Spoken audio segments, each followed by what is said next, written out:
I hope आपने इस video का जो पार्ट बी था सबने देखा है, उसको सबने समझा है अच्छे से. Now we will continue this chapter, part C. Different means of measuring the length. कि हम किसी लेंथ को, किसी भी चीज़ की लेंथ को अलग अलग तरीक़ों से, अलग अलग चीज़ों से किस तरह से मेजर कर सकते हैं. सबसे पहले तो स्केल के बारे में सभी को पता है कि स्केल सबके पास है, सभी स्टूडेंट्स के पास है. स्केल एक सबसे ईजीएस्ट थिंग है और बहुत ही आसानी से अवेलेबल है सबके पास. कि कोई भी चीज़ आपको मेजर हो, छोटी सी चीज़ जिसको आप स्केल से मेजर कर सकते हैं. लाइक सबसे पहले कि आपके नोटबुक में अलग तरीके के ज्योमेट्रिकल डायग्राम्स होते हैं या किसी नोटबुक का मेजरमेंट लेना है तो उस चीज़ के लिए आप स्केल का ईज़िली यूज़ कर सकते हैं. Right? Some other common devices for measuring lengths are meter rod. Meter rod generally कपड़े जो कपड़े बेचते हैं उनके पास पाया जाता है. And a measuring tape. Measuring tape है जैसे कि आपको अगर बड़ी लेंथ लाइक ज़मीन को नापना है तो उसमें आप मेजरिंग टेप का यूज़ कर सकते हैं. एंशियंट इंस्ट्रूमेंट्स जो थे, पैर से लोग मेजर करते थे, रोप से, हैंड स्पैन से या आर्म लेंथ से. इन चीज़ों से पहले के टाइम पे लेंथ मेजर किया जाता था. बट मॉडर्न इंस्ट्रूमेंट क्या है? रूलर है, मेजरिंग टेप है, ये जो वर्नियर कैलिपर और स्क्रू गेज है ये थोड़े हाई लेवल पे यूज़ होते हैं. बहुत ही छोटी चीज़ों का जब मेजरमेंट लेना होता है ना तो उसमें हम वर्नियर कैलिपर और स्क्रू गेज का यूज़ करते हैं. वो अभी आपको उसको नहीं समझना है. अभी आप सिर्फ रूलर, मेजरिंग टेप और मीटर रॉड के बारे में समझो. The choice of measuring device to be used depends upon the shape and size of the object to be measured. You will certainly not like to use the dimension of a basketball court. You will certainly not like to use the scale from your pencil box to measure the dimension of a basketball court. Yes, जब भी हम किसी चीज़ की measurement लेते हैं तो हम किस चीज़ से उसकी मेजरमेंट लेंगे वो उसके शेप एंड साइज़ पे डिपेंड करता है. अब जैसे अगर बास्केटबॉल कोर्ट का हमें मेजरमेंट लेना है तो ऑफ कोर्स जो आपकी ज्योमेट्रिक बॉक्स में रूलर है, स्केल है, आप उससे तो मेजर करोगे नहीं. उसको आप मेजरिंग टेप से ही मेजर कर सकते हैं. तो यस, जब भी आप किसी चीज़ को मेजर करते हैं, किसी भी चीज़ की लेंथ को मेजर करते हैं तो डिपेंड करता है कि जिस चीज़ को मेजर कर रहे हैं उसका शेप क्या है और वो उसका साइज़ क्या है. One edge of our scale shows the marking in inches. An inch is also a unit of length. 1 inch is equals to 2.54 centimeter approximately. Yes, आप ये चीज़ अपने स्केल में भी देख सकते हैं कि 1 इंच जो है वो 2.54 सेंटीमीटर के इक्वल होता है. जैसे कि मैंने यहाँ पे पिक्चर में शो किया है आपको यहाँ पे क्लियर दिख रहा होगा कि ये यहाँ पर ये इंचेस है. एक सेकेंड, ये यहाँ पे ये इंचेस शो हो रहे हैं और यहाँ पे ये सेंटीमीटर शो हो रहा है. तो आप देख सकते हो कि यहाँ पे 1 inch which is equals to 2.5 centimetre दिख रहा है. आई गेस सबको समझ में आ रही होगी ये चीज़ कि इस scale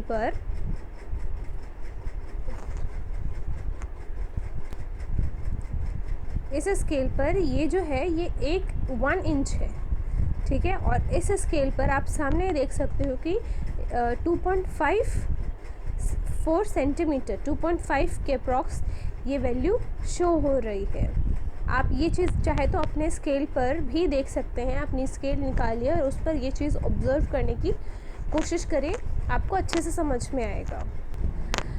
next is correct method of using a scale. कि जब भी हम किसी चीज़ को मेजर करते हैं तो उसको मेजर करते वक्त हमें क्या चीज़ें ध्यान में रखनी चाहिए, अब हम उसके बारे में पढ़ते हैं। फर्स्ट पॉइंट इज़ कि जब भी आप किसी ऑब्जेक्ट की मेजरमेंट ले रहे हैं तो उसमें ये ध्यान रखना चाहिए कि वो ऑब्जेक्ट और आपका जो मेजरिंग ऑब्जेक्ट है, मतलब scale, of if you are using scale to measure any object, तो स्केल और वो ऑब्जेक्ट जो है एकदम पैरेलल हो। ऐसा नहीं है कि ऑब्जेक्ट और स्केल दोनों के बीच में मतलब स्केल टेढ़ा रख दिया है या ऑब्जेक्ट टेढ़ा रख दिया, जिसकी वजह से उसकी करेक्ट मेजरमेंट आपको नहीं मिल पाएगी। तो इस चीज़ का पहला पॉइंट ये है कि आपको ऑब्जेक्ट और स्केल को बिल्कुल पैरेलल रखना है, बराबर करके रखना है, सो दैट कि उसकी मेजरमेंट करेक्ट आए। नेक्स्ट पॉइंट है, while noting down the reading the eye should be correctly positioned just vertically above the reading of the scale to be noted. जब भी मेजरमेंट लेते हैं तो स्केल और उस ऑब्जेक्ट को बिल्कुल सामने से देखना है, वर्टिकली, ना कि टेढ़े एंगल से। अगर टेढ़े एंगल से देखोगे, मतलब थोड़ा अपना एंगल टेढ़ा करके देखोगे, तो आपको करेक्ट मेजरमेंट नहीं दिखाएगी। आप अगर उसको वर्टिकली देखोगे बिल्कुल सामने सामने, तो आप एग्जैक्ट मेजरमेंट देख पाओगे कि उस ऑब्जेक्ट की जो लेंथ है वो स्केल पर कहाँ से कहाँ तक आ रही है, राइट। नेक्स्ट स्टेप है, if one of the edges of the scale is broken. अगर स्केल का एक कोना टूटा हुआ है और the zero mark is invisible due to over use. कई बार ऐसा होता है ना कि एक स्केल को आप बहुत लंबे टाइम तक यूज़ करते हैं तो उसमें जो प्रिंटेड नंबर्स हैं वो इनविजिबल हो जाते, दिखते नहीं हैं। तो यही कह रहा है कि अगर स्केल का अगर कोना टूटा हुआ है या उसके ऊपर जो ज़ीरो मार्क है वो इनविजिबल है, ठीक है, then any other full mark which is clearly visible can be used as shown in figure. तो जैसा कि आप इस फिगर में देख रहे हैं कि मतलब एकदम जिस पे मार्क्स विजिबल हैं वैसे स्केल को यूज़ करके मेजरमेंट लिया गया है।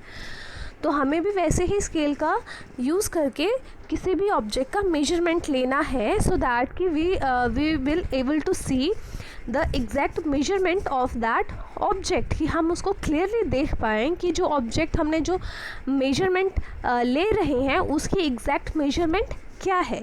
तो जब भी हम किसी चीज़ की मेजरमेंट लेंगे तो हम इन 3 बातों का ख़ास तौर पे ध्यान रखेंगे कि जिस चीज़ से हम मेजरमेंट ले रहे हैं वो बिल्कुल सीधी है उस ऑब्जेक्ट के साथ, और हम जो उसको देख रहे हैं हम टेढ़े होकर नहीं देख रहे हैं, हम उसको एक बहुत सटीक तरीके से उसको नोटिस कर रहे हैं।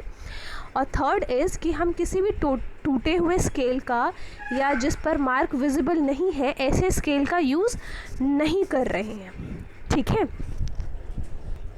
अब जैसे कि इस पिक्चर में देख सकते हो, यहाँ पर ये देखो कि ये जो आइज़ बनी हुई है 3 एंगल से इसने आपको डायग्राम में शो किया है। आपको टेढ़े होकर नहीं देखना है, आपको ऐसे भी नहीं देखना है, आपको एग्जैक्टली वर्टिकली होकर देखना है, ताकि आपको पता चल पाए कि आप इस पेन की जो मेजरमेंट ले रहे हैं वो एग्जैक्टली कितनी है। अगर आप इस टेढ़े वाले एंगल से चेक करोगे तो वो आपको 1 पॉइंट आगे दिखेगा, या आप इस एंगल से इसको मेजर करने की कोशिश करोगे तो वो 1 पॉइंट पीछे दिखेगा, 0.1 पीछे दिखेगा। लेकिन जब आप इसको वर्टिकली नोटिस करोगे तो वो आपको एग्जैक्ट मेजरमेंट शो करेगा, राइट। एंड इस पिक्चर में आपको ये शो किया गया है कि अगर आप टूटे हुए स्केल का यूज़ करते हैं तो आपको तो पता नहीं चलेगा ना कि कितना इसका मेजरमेंट है या क्या हुआ, ठीक है। एक चीज़ ये भी है कि चलो अगर मान लो आपने यहाँ पे देखो इस पिक्चर में इसने 2 से शुरू किया है, 2 जो है इसका स्टार्टिंग पॉइंट है इस ऑब्जेक्ट के मेजरमेंट का।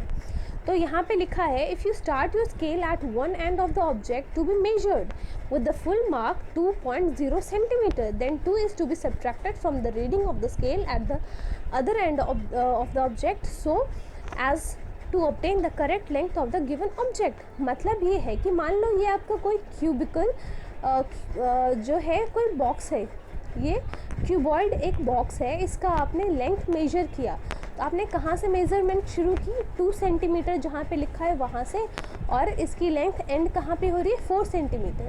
तो आप इसके साइड को क्या लिखेंगे, जैसे कि आपने इसका मेजरमेंट कहाँ से शुरू किया, 2 से शुरू किया और वो 4 सेंटीमीटर तक गया, ठीक है। तो इसका क्या लिखेंगे हम, 4 सेंटीमीटर लिखेंगे या 2 सेंटीमीटर लिखेंगे हम 4 में से 2 को माइनस कर देंगे तो कितना बचेगा, ये 2 सेंटीमीटर। तो इसकी लेंथ कितनी आ गई, 2 सेंटीमीटर। आई गेस सबको क्लियर हो गया होगा। जैसे सपोज किया कि the scale reads 2.0 centimeter at one end and 4.1 centimeter at the other end of the object. Therefore, the length of the given object is 4.1 centimeter minus 2.0 centimeter, which is equals to 2.1 centimeter. मतलब उसने शुरू कहाँ से किया, 2 centimetre से शुरू किया और उसकी लेंथ जो थी वो 4.1 सेंटीमीटर तक गई। तो हमें एग्जैक्ट लेंथ चाहिए थी उसकी।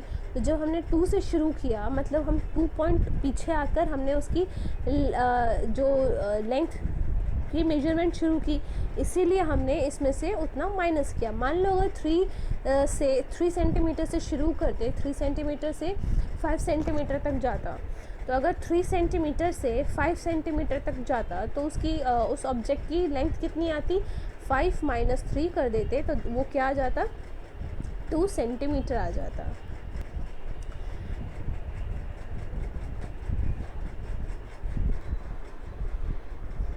Now how to measure the length of curved line.